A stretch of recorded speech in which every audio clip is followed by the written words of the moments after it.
Hello friends, இன்றைக்கி நம்ம பார்க்க போகிறது ஜாப்பனியன் மீ சீரீஸான ரே ஜீரோ சீசன் 3 எபிசோட் 3 தான் இன்னைக்குள்ள வீடியோவில் பார்க்க போகிறோம். அதாவது வேறு இடத்துல ஒரே நேரத்தில் என்ன நடந்துச்சு அப்படிங்கிறத தான் நமக்கு வேறு சீனாக காமிப்பாங்க. ஸோ ஒரே டைம்லேயே நடக்கிறத வேறு மாதிரி காமிக்கிறதுனால கன்ஃபியூஸ் ஆகாமல் தெளிவாக பாருங்கள். முடிஞ்ச அளவுக்கு நானும் தெளிவாக எக்ஸ்பிளைன் பண்ண ட்ரை பண்ணுறேன். சரி வாங்க நம்ம இன்னைக்குள்ள கதைக்குள்ளே போகலாம். இன்றைக்கி நம்ம பார்க்க போகிறது ரே ஜீரோ சீசன் 3 எபிசோட் 3. ஷின்னார்ச் பிஷப் கிரீடா அப்படின்னு நம்ம ஹீரோ பார்த்தா நல்ல வேலை என் பிரைடுக்கு எதுவும் ஆகலை. பட் நான் ரொம்ப பொறுமைசாலி கிடையாது.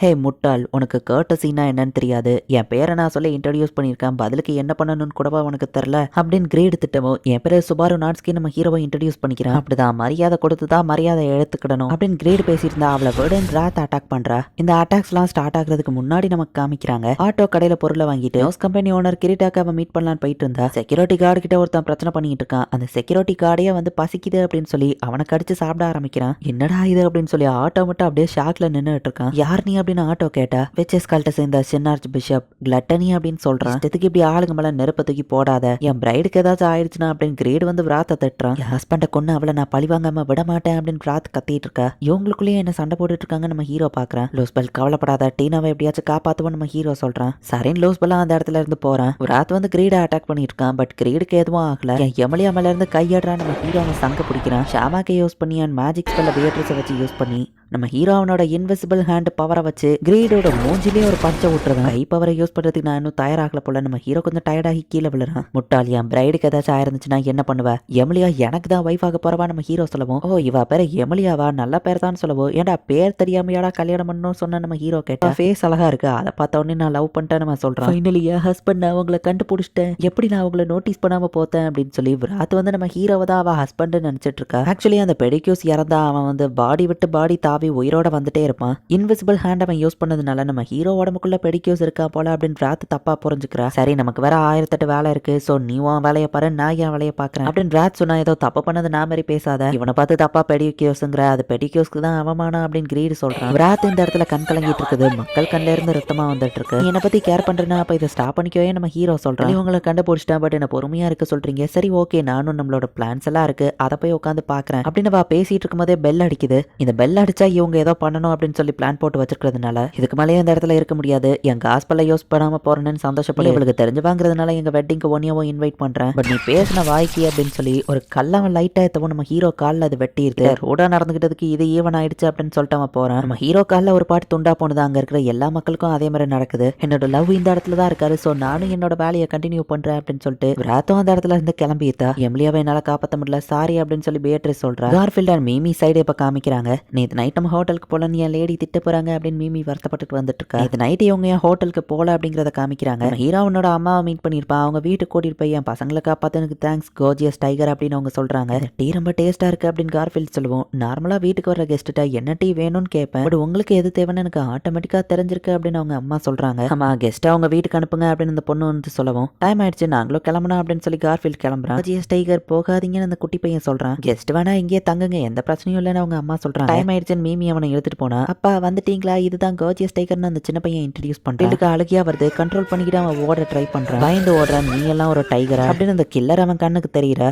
கார்ஃப் நீ ஓகே தானா, வியடா நடந்துகிட்ட, உனக்கு வயிறு எதுவும் வலிக்குதான் மீமி கேட்கறா. ஒன்னும் இல்ல நம்ம சொன்னா, என் பையனை காப்பாத்துறீங்கன்னு என் ஒய்ஃப் சொன்னா, உங்களுக்கு ரொம்பவே தேங்க்ஸ், உங்களுக்கு நான் பதிலுக்கு ஏதாச்சும் பண்ணுமான்னு அவர் கேட்க, ஒய்ஃபோட உண்மையான பேரு லாராவா அப்படின்னு கார்ஃபீல்டு கேட்கறான். என்ன சொல்ல வரீங்க, உங்களுக்கு என் ஒய்ஃபை தெரியுமா, நீங்க யாரு அப்படின்னு கேட்கவும், அவங்க பேர் ஆக்சுவலி ரீஷியா தானே அப்படின்னு கார்ஃபீல்டு சொல்லவும், அவன் கேட்டா கார்ஃபீல்டு சொல்ல மாட்டேங்கிறான். உண்மை என்னன்னா ஒரு 15 வருஷத்துக்கு முன்னாடி ஒரு லேண்ட் ஸ்லைட்ல தான் என் ஒய்ஃபை நான் கண்டுபிடிச்சேன். அவங்களோட மெமரி எல்லாத்தையும் அவங்க மறந்துட்டாங்க. அவங்க அடிப்பட்ட நிலைமையில இருந்து நான் தான் அவங்களை காப்பாத்தினேன். அவங்க மெமரிஸை மறந்துட்டதுனால என் கூடவே அவங்க வந்துட்டாங்க. 3 வருஷம் கழிச்சு நாங்க கல்யாணம் பண்ணிக்கிட்டோம் அப்படின்னு அவர் சொல்றாரு. உங்க அப்பாவை நான் கூட்டிட்டு வரேன்னு சொல்லி தான் கார்ஃபீல்டு கிட்ட ப்ராமிஸ் பண்ணிட்டு அவங்க அம்மா போயிருப்பாங்க. ஸோ அந்த டயத்துல தான் இந்த ஆக்சிடென்ட் நடந்திருக்கும். அவங்க பேர் என்னன்னு எனக்கு தெரியாது. அங்க ஒரு நேம் டேக்ல எல்லன்னு போட்டிருந்துச்சு. ஸோ லைரான் நான் பேர் வச்சிட்டேன்னு சொல்லவும், நீங்க விருப்பப்பட்டு தான் கல்யாணம் பண்ணிங்களான்னு கார்ஃபீல்டு கேட்டா, என் ஒய்ஃபை நான் ரொம்ப லவ் பண்றேன் அப்படின்னு அவர் சொல்றாரு. இவ்வளவு தூரம் கேக்குறீங்களே, உங்களுக்கு என் ஒய்ஃபை தெரியுமா, உங்களுக்கும் அவங்களுக்கும் என்ன சம்பந்தம்னு கேட்டா, இல்ல உங்க ஒய்ஃப் யாருன்னு எனக்கு தெரியாது அப்படின்னு சொல்லி கார்ஃபீல்டு சொல்லியிருந்தான். அப்படி நான் கேட்டதுக்கு சாரி அப்படின்னு அவர் சொல்லவும், கார்ஃபீல்டு அம்மாவும் அந்த இடத்துக்கு வந்திருந்தாங்க. கோர்ஜியஸ் உங்களை வெறும் கையா அனுப்ப விரும்பல அப்படின்னு சொல்லி அவங்க ஸ்நாக்ஸ் அவங்களுக்கு கொடுத்து விடவும், சிச்சுவேஷனை புரிஞ்சுட்டு மீமி டக்குன்னு போய் அதை வாங்கிக்கிறேன். நீ அழப்பறியான்னு கேட்கவும், நான் ரொம்ப ஸ்ட்ராங்கானவன், அழமாட்டேன் அப்படின்னு அவன் சொல்றான். அந்த லைரா உன்னோட அம்மா தானே, உங்களோட 2 பேரோட ஸ்மெல்லும் ஒரே மாதிரி இருக்கு, எனக்கு தெரியும் அப்படின்னு மீமி சொல்றா. அவங்க என்னோட அம்மா தானா எனக்கே தெரில. நான் என்ன இன்ட்ரடியூஸ் கூட என்னால் பண்ணிக்கிட முடியல. நம்ம அழ ஆரம்பிக்கவும், நீ லவ் பண்ணுற பொண்ணு மடியில் தாராளமாக படுத்து அழலாம், நான் உனக்காக இங்கே இருக்கேன்னு சொல்லவும், நான் ஒன்று லவ் பண்ணல கார்ஃபீல்டு சொன்னா, பட் நான் ஒன்று லவ் பண்ணுறேன், ஸோ நீ என் மடியில் படுத்து அழலாம் அப்படின்னு கட்டி பிடிக்கவும், அம்மா அப்படின்னு சொல்லி இப்போ கார்ஃபீல்டு நல்லா அழ ஆரம்பிக்கிறான். அவங்க ஏன் என்ன மறந்து போனாங்க, ஃபைனலி அவங்கள கண்டுபிடிச்சாலும் நான் தான் அவங்க பையன் இன்ட்ரடியூஸ் பண்ண முடியலையே அப்படின்னு சொல்லி அவன் அழுதுட்டு இருக்கான். ஸோ இப்படியே இவங்க நைட் போயிட்டதுனால தான் இவங்க ஹோட்டலுக்கு போகல. எனக்கு அம்மா கிடையாதுங்கிறதுனால அவன் ஃபீலிங்ஸ் என்னால் புரிஞ்சுக்கிட முடியல. நாங்கள் 3 ட்வின்ஸ் எங்களை வளர்க்க முடியாதுன்னு அவங்க விட்டுட்டு போயிட்டாங்கன்னு மீமி சொல்றா.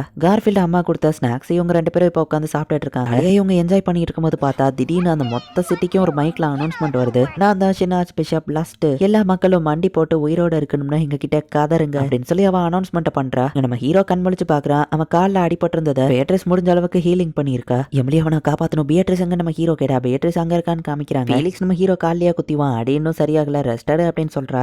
ஓடி போன அந்த குட்டி பையன் தான் பிரச்சனை நடக்கிற இடத்துக்கு இவங்களை கூட்டிட்டு வந்திருப்பான். நம்ம ஹீரோவும் மயங்கி கிடந்ததை பார்த்துட்டு இவங்க ஹெல்ப் பண்ணியிருக்காங்க. அவளுக்கு தைரியம் அதிகம் தான் அப்படின்னு நம்ம ஹீரோ பாக்குறான். ஹீரோ காலில் அடிப்பட்ட மாதிரியே எல்லாருக்கும் அடிபட்டிருக்கும். அவங்க எல்லாத்தையும் சரி பண்ணதுனால தான் பேட்ரிஸ் மேஜிக் கம்மியாகி இப்ப மயங்கி கிடக்குறா. இப்பவே நான் எம்லியாவை காப்பாத்த நம்ம ஹீரோ இருந்துச்சா, ஃபீலிக்ஸ் திரும்பவும் நம்ம ஹீரோ காலில் குத்துறா. என்ன காப்பாத்தினதுக்கு உங்களுக்கு ரொம்பவே தேங்க்ஸ், பட் நம்ம இதை பண்ணி தான் ஆகணும் நம்ம ஹீரோ சொல்றான். ஸோ பாரு மேலே எல்லாரும் உனக்காக தான் மீட்டிங்க்கு வெயிட் பண்ணிட்டு இருக்காங்கன்னு சொல்லவும், சரி நம்ம ஹீரோவா அதில் போய் ஜாயின் பண்ணிக்கிறான். மியூஸ் கம்பெனி ஓனர் கிரட்டாக்கா இந்த சிட்டில டாப் 10 முக்கியமான ஆளுங்கள்ல ஒருத்தன். சிட்டில இருந்த மக்கள் எல்லாத்தையும் எவாக்குவேஷன் ஷெல்டருக்கு கூட்டிட்டு போகிற ப்ராசஸ்ல அவன் இருக்கான். 1 மணி நேரத்துக்கு முன்னாடி ஒரு அனௌன்ஸ்மெண்ட் மேக் பண்ணாங்க. அதுவும் ஷின்னார்த் பிஷப் லஸ்ட் அப்படின்னு சொல்லவும், ஷின்னார்த் பிஷப் விராத் இல்லைன்னா கிரீட் இல்லையா லஸ்டா நம்ம ஹீரோ கேட்கறான். அப்படின்னா 3 ஷின்னார்த் பிஷப் இந்த இடத்துல இருக்காங்க அப்படிங்கிறது மற்றவங்களுக்கும் தெரிய வருது. 4 டவர்ஸையும் அவங்க கண்ட்ரோல்ல எடுத்து விச்சஸ் கல்ட் கொடியை பறக்க விட்டுருக்காங்க. லகோனிக்ரா அப்படிங்கிற அந்த லஸ்ட் சொன்னது என்ன அப்படின்னு பாத்தீங்கன்னா, ஈஸ்டர்லால விச்சஸ் கல்ட்டுக்கு சம்பந்தமான ஒரு பொருள் இருக்கு, அதை அவங்களுக்கு கொடுக்கணும் அப்படின்னு சொல்லவும், இப்போ என்ன பண்றது அப்படின்னு இவங்க எல்லாம் யோசிக்கிறாங்க. அடிக்கடி இங்க வெள்ள வர்றதுனால மக்கள்லாம் பிரச்சனைக்கு தயாரா இருந்து சேஃப்டி இடத்துக்கு போயிட்டாங்க அப்படின்னு வில்ஹைம் சொல்றான்.